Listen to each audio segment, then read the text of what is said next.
So I know usually my thing in these videos is to have the DVD cases of all the relevant movies that I'm talking about across the top here. But I don't have anything for Black Widow. And the lead up video to this was every film that Black Widow's been in. So I've got all 7 of those across there. That doesn't really seem appropriate to this though, because it's different. I don't know, maybe I should have Civil War and Infinity War, because this movie takes place between those two. I don't know. We're going to cheat, though. We're just going to use my little Disney Infinity figure. Since poses get so much attention in this movie, we'll stick her up there. Right like that. So, Black Widow, I had fairly low expectations because I had heard some reviews, and I think that helped. I enjoyed this movie quite a bit. Wasn't 100% sure where it took place in the timeline, but I recorded I honestly can't even remember how long ago I recorded my video for the lead up. It might have been earlier today. It might have been a week ago. I can't keep track. But I remember some of the things I talked about in that video. And it was a lot of, I don't think we're going to see this, but I think that they'll reference this, or maybe we'll see some of it in flashbacks. And holy cow, bam, did I hit the nail on the head. That's exactly what we got. And that's exactly what I was hoping for. We see a little bit of Budapest, but we don't see the thing that, they've been talking about this whole time, so it doesn't ruin it. It's actually opened more up to wondering, oh, they hid in these vents. What else did they do, right? It raises more questions, I think, in a good way. But we also find out what the mission was. We've seen the Dreykov's daughter thing that Loki was talking about. I mentioned in my other video that I wasn't sure if Dreykov's daughter, Sao Paulo, and the hospital fire were all one thing or multiple things. This seems like they're multiple things, so maybe we'll see some of those other things in other projects down the line. But we got Budapest. We got Dreykov's daughter, which was in Budapest. We got... What else did I talk about?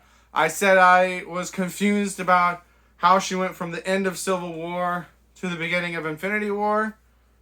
We get that. It's not spelled out for us letter by letter, but it's there. We see the hair go from the long red in Civil War to the short blonde that I like better in Infinity War.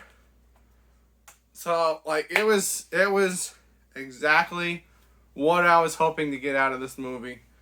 It was, a solid spy movie set in the MCU, right? And I think that's what the MCU does really well, is they do other movies that happen to be superhero movies. They don't do the superheroes first, right? That comes in after the fact. So it's a Jason Bourne, James Bond, Atomic Blonde-esque spy movie that happens to revolve around an Avenger. I had to write down the names because I'm not great with my Russian names. But Yelena, pronunciation is bad. Sorry. I thought was I really liked their interaction. I think they played the whole "I'm mad at you for leaving, but you're my sister, even though not really, but really to me." And all I wanted to have. I thought they had great chemistry together. The humor between them, I thought, worked really well. Alexei, the Red Guardian, he was what I remembered from the little bits of the trailers that I saw. You don't get to see him do as much as I thought you would have, but this isn't his movie, so that makes sense. I'm absolutely fine with that. I do think there's a nice... because he's telling stories about when he met Captain America, and people point out to him Captain America was still frozen at that time, and it's kind of left. I think that is suggesting that there, obviously after Falcon and the Winter Soldier, we know about Isaiah Bradley. We know that there were other super soldiers. I think that's a different Captain America. I don't think the story is a lie. Because he asks Black Widow about it later on. And again, it's kind of just left there. But he seems to genuinely think that he fought Captain America. It just wasn't Steve Rogers. And I don't think he knows that. So I hope that that's another window of time that we get to peek into. And that's really what I liked best about this movie, was that it was this other window that we hadn't really seen before. I thought Tony Stark was in this movie. I thought I remembered reports of Robert Downey Jr. being in this movie. He's not. I didn't mind that. William Hurt, who plays General Ross, is in the movie. So I wonder, and it's been so long delayed and so long ago since I heard these rumors that maybe I was just always wrong. But it kind of made me wonder if it was going to be Robert Downey Jr., and fans didn't really love that because that was, right after Iron Man died. So it was a lot of stop trying to bring this character back. Let's move on. So maybe they kind of replaced his role with William Hurt playing General Ross. I have no idea if that's accurate or not, but that was a thought that went through my head. But I think it works totally fine. Taskmaster.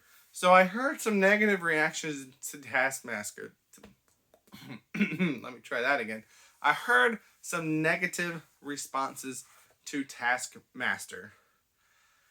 And I don't have any comic background on Taskmaster. That's hard to say if you're not actively thinking about it. So I don't have a super strong connection to that character. I just think the idea of the character is awesome, right?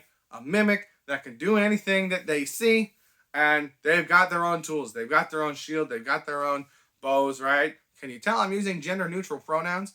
Anyway, so I'm not super connected to the secret identity of the Taskmaster. I just think the concept and the idea of a character like Taskmaster is cool, and I think the look of Taskmaster is cool. Both of those things I think are done well in this movie.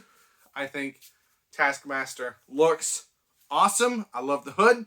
I think it looks better with the hood up than the hood down, but whatever. I'm cool with it. And Taskmaster's fight scenes are like little Easter eggs because we get stuff with the shield, we get stuff with the bow, we get these different fighting styles. There are, I don't know how many things I correctly identified, but there were some moves that I was like, okay, yeah, that's more of a Black Panther move or a Black Widow move. And there were other moves that I was like, that feels more like a Captain America move. And that's probably just my brain, right? And it's probably good that the movie didn't make that super obvious, right? That if a worse movie, they would have shown the heads-up display and had the little character signal flash before they performed the move, right? To make sure all the audiences knew. I think it works better where I can kind of imprint my own memories or my own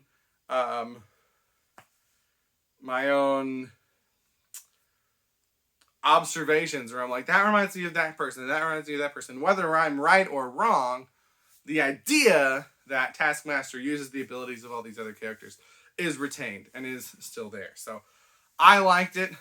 I think it's interesting because at one point they used the term Taskmaster Protocol, which made me think that it was more like a technology built into the suit than the actual person. But then later on, it seems like it's more the actual person. My point with this is, I would not be surprised at all if we see another Taskmaster in the future with a different person behind the mask than we get in this movie. And I would be all for that. Speaking of getting different versions of characters in the future, man, we knew we were going to have another Black Widow. Wow. Speaking is difficult. We knew we were going to have another Black Widow at the end of this movie to kind of not replace Scarlett Johansson, but replace Natasha Romanoff now that she's dead. But holy cow, spoiler alert, we got a bunch. We got a whole nest of Black Widows. Is that what you call a group of spiders? A nest? Is that what I don't know. Point is, we're not short on Black Widows for whatever projects we need Black Widows for. And That's probably where I'm going to stop. That's probably as spoilery as I'm going to get. I don't think that ruins anything. So if you're like, oh my gosh, she didn't give me spoiler warning, I think you'll be okay. I don't think it's going to be a big issue. I got out of this film what I wanted to get out of this film. I saw it in IMAX. I got a little comic. I don't know where I said it. And it's, hold on, let me get a prop. All right, we got the prop. It came with a Black Widow Prelude comic. Of course, number 1 of 2. Will this fit up here? Can I do this? Will that work? How about that? Which was a little bit bittersweet because I used to collect all the MCU tie-in comics. We've got Iron Man 2 comics. We've got Thor comics. We've got Guardians of the Galaxy Prelude. These aren't in order. Ant-Man Prelude. More Guardians of the Galaxy Prelude. Doctor Strange. Road to Marvel's The Avengers. Fury's Big Week. Look, Black Widow Prelude comic. Iron Man 3 Prelude. I've even got the Lexus car commercial in comic form from Agents of S.H.I.E.L.D. Thor the Dark World Prelude. Captain America the Winter Soldier Prelude. Avengers Age of Ultron Prelude. And Captain America Civil War Prelude. That appears to be when I stopped. Although I do have some less canon MCU inspired comics. We've got Iron Man, Incredible Hulk, Nick Fury. We've got Captain America and Thor, Avengers. Iron Man, The Coming of the Melter. The Avengers Initiative. And Captain America Homecoming, which aren't officially canon, but take place within the world, or can take place, or could at the time of publishing take place. And now they've gone and given me this comic, which makes me want to go in and buy all the ones that I've missed. And I don't know how many that is, but it's probably more than I want to buy right now. So that's a decision for another day. I shouldn't complain about that, though. That has nothing to do with the movie. I just wanted to show off some of my comics.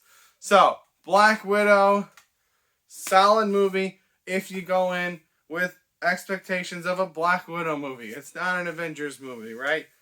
I saw it in IMAX. I'm still going to buy it on Disney Plus tomorrow when it drops. Well, time of this recording is tomorrow. By the time this video comes out, it'll be yesterday. But it's a good movie. There's some stuff in there that I wanted to catch again. So I'm going to buy it so that I can pause and rewind and, eat my heart out with all the hidden stuff in there. I'm tired. I don't know if you can tell.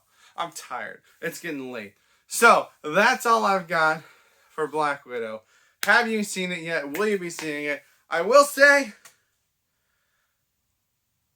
I rewatched all 7 films to get ready for this. I feel like Avengers 1, Civil War, and Infinity War are the 3 to go on. If you don't have time to watch all 7, but you kind of want to, get back into it with Black Widow. There's nothing from Iron Man 2 or Captain America 2, I think, that is super relevant. And obviously, Endgame is way past where this takes place. So, that's what I got. Let me know your thoughts. Thank you for watching. Have a good day.